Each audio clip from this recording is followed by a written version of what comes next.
Standard 10, Unit 7, Exercise 7.1, Question number 1. The radius and height of a cylinder, அப்போ நம்ம shape first confirm பண்ணிக்கணும் என்ன shape, first cylinder, okay? So cylinder, அப்போ cylinderோட CSA இல்ல TSA தான் நம்ம அதை பத்தி கேட்க போறாங்க. R in the ratio, என்ன ratio? Radius and height ஓட ratio வந்து 5:7 சொல்லிருக்காங்க. And its curved surface area கொடுத்துட்டாங்க. CSA ஓட CSA of cylinder கொடுத்துட்டாங்க 5500 square centimeter. So find its radius and height. So radiusம் இப்போ டைரக்டா கேட்கணும்னா உங்களுக்கு ரேடியஸும் ஹைட்டும் கொடுத்துட்டு CSA of cylinder கேட்கணும். பட் இந்த கொஸ்டின்ல உங்களுக்கு CSA of cylinder கொடுத்துட்டாங்க. அதுல இருந்து நீங்க ரேடியஸும் ஹைட்டும் ஃபைண்ட் அவுட் பண்ணணும். ஸோ அதுக்கான க்ளூ தான் இங்க ரேஷியோ கொடுத்துட்டது. ரேடியஸ் அண்ட் ஹைட்டோட ரேஷியோ கொடுத்துட்டாங்க. ஸோ இப்போ பார்த்தீங்கன்னா கிவன். ஸோ கிவனில் வந்து ஃபர்ஸ்ட் நம்ம என்னென்ன கொடுத்துருக்காங்களோ அதை எழுதணும். ஃபர்ஸ்ட் அவங்க கொடுத்துருக்கிறது CSA of cylinder. CSA of cylinder equal to 5500 square சென்டிமீட்டர்னு கொடுத்துருக்காங்க. அடுத்து ரேஷியோ, அதாவது ratio of radius into radius and ஹைட்டோட ரேஷியோ ஈக்குவல் டு 5:7 கொடுத்துருக்காங்க இல்லையா. ஸோ இப்போ நம்ம இதை R/H equal to 5/7 மாற்றிக்கலாம். இப்போ நம்ம ஹைட், இப்போது நம்ம இதை வந்து ஹைட்டுக்கு ஏற்ற மாதிரி கன்வெர்ட் பண்ண போகிறோம் அப்படின்னா, இப்போ ஹைட்டுக்கு வேணும்னா என்ன பண்ணணும், இப்போ ஹெச் வந்து அந்த பக்கம் போகும். So 7R equal to 5H வரும். இப்போ ஹெச்சுக்கு இதை கன்வெர்ட் பண்ண போகிறோம்னா 5 வந்து டிவைடில் வந்துடும். ஸோ H equal to 7/5Rன்னு இதை நான் கன்வெர்ட் பண்ணியிருக்கேன். ஏன்னா நான் அந்த ஃபார்முலாவில் ஹைட்டுக்கு பதில் நான் 7/5R அப்படின்னு அப்ளை பண்ண போகிறேன். சரிங்களா. ஸோ அப்போ கொடுத்துருக்க க்ளூவை நம்ம இந்த மாதிரி கன்வெர்ட் பண்ணிக்கணும். ஸோ இப்போ நம்ம சமுக்கு போகலாம். கொடுத்துருக்கிறது CSA of cylinder இல்லையா. CSA of cylinder equal to 5500 square சென்டிமீட்டர்னு கொடுத்துட்டாங்க. So CSA of cylinder formula என்னது, 2πRH equal to அதோட வேல்யூ அவங்க கொடுத்துட்டாங்க. இப்போ இதுல இருந்து ஆரும் ஹெச்சும் தான் நம்ம ஃபைண்ட் அவுட் பண்ண போகிறோம். சரிங்களா.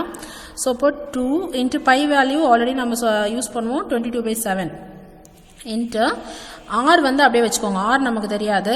அண்ட் ஹெச்சோட வேல்யூ நம்ம என்னென்னு அப்ளை பண்ணலாம், 7/5R அப்படின்னு அப்ளை பண்ணலாம். Equal to 5500. ஓகே. ஸோ இப்போ இங்கே எதெல்லாம் கேன்சல் பண்ண முடியும்னா 7ம் 7ம் கேன்சல் பண்ண முடியும். ஸோ மீதி எல்லாமே உங்களால் ப்ராடக்ட் தான் பண்ண முடியும். So 2 into 22 into r into r ஸ்கொயர்னு எழுதிக்கலாம். டிவைடட் பை டினாமினேட்டரில் 5 மட்டும்தான் இருக்குது. Equal to 5500. ஸோ இப்போ நம்ம ஆர் கண்டுபிடிக்கணும் அப்படின்னா இது எல்லாமே நம்ம டிரான்ஸ்போசிஷன் பண்ணி ஆகணும். ஸோ அப்போ r square equal to 5500 into இந்த 5 டினாமினேட்டரில் இருக்கிறது டிரான்ஸ்போசிஷன் ஆகும்போது நியூமரேட்டர் போயிடும். இங்கே நியூமரேட்டரில் இருக்கிறது டிரான்ஸ்போசிஷன் பண்ணும்போது டினாமினேட்டரில் வந்துடும். ஓகேங்களா. ஸோ இப்போ இதை சிம்பிளிஃபை பண்ணலாமா. 11 டேபிளில் பண்ணும்போது 2 11s are 22, 5 11s are 55, remaining 2 0 எடுத்து போட்டுக்கலாம். அகெயின் இதை 2 டேபிளில் பண்ணும்போது 1 2s are 2, 252s are 500ன்னு வரும். இப்போ அகெயின் இன்னொரு 2 இருக்குது. ஸோ இதை சிம்பிளிஃபை பண்ணும்போது 1 2s are 2, 125 வரும். ஏன்னா 125 2s are 250. ஸோ அப்போ ரிமைனிங் இருக்கிறது பார்த்தீங்கன்னா உங்களுக்கு இங்கே டினாமினேட்டர் எல்லாமே கேன்சல் ஆச்சு. 125 இன்ட்டு 5 இருக்குது. ஸோ இது 125 வந்து மல்டிப்ளை பண்ணும்போது 625 வரும். 5 5s are 25, remaining 2, 2 5s are 10 12, carry 1, 1 5s are 5, +1 6. So அப்போ ஆர் ஸ்கொயர் ஈக்குவல் டு 625. நமக்கு ஆர் வேணும் அப்படின்னும் போது ஸ்கொயர் வந்து டிரான்ஸ்போசிஷன் பண்ணும்போது ஸ்கொயர் ரூட்டாக மாறிடும். ஸோ 625 ஸ்கொயர் ரூட் எடுத்திங்கன்னா உங்களுக்கு 25ன்னு கிடைக்கும். So therefore r equal to 25 centimetre. இப்போ நமக்கு ஆர் கிடச்சிருச்சு இல்லையா. ஆர் கொண்டு போய் இங்கே அப்ளை பண்ணிட்டு ஹெச் ஃபைண்ட் அவுட் பண்ணலாம். So therefore H equal to box பண்ணிக்கலாம், ஹைலைட் பண்ணுறோம். ஹெச் ஈக்குவல் டு நம்ம ஆல்ரெடி 7/5Rன்னு ஒரு கண்டிஷன் எடுத்திருக்கோம். ஸோ இதில் வந்து நம்ம அப்ளை பண்ணுறோம். ஆர் வேல்யூ நம்ம இப்போ கண்டுபிடிச்சிருக்கோம். அதை அப்ளை பண்ணிங்கன்னா உங்களுக்கு சிம்பிளிஃபை ஆகும் 5 டைம்ஸ். ஸோ அப்போ H equal to 7 5s are 35 centimetre. ஏன் இங்கே சென்டிமீட்டர் யூஸ் பண்ணேன்னா இங்கே ஆல்ரெடி அவங்க சென்டிமீட்டர் தான் யூஸ் பண்ணியிருக்காங்க யூனிட்டில். ஸோ அதனால் நம்ம சென்டிமீட்டர் யூஸ் பண்ணுறோம். Therefore H equal to 35 centimetre. Okay.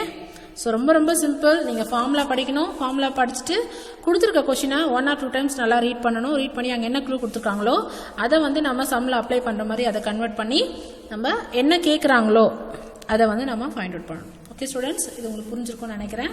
So புரியலன்னா நீங்கள் டவுட் கேளுங்க, நான் திரும்ப இன்னும் ஒரு தடவை எக்ஸ்பிளைன் பண்ணுறேன்.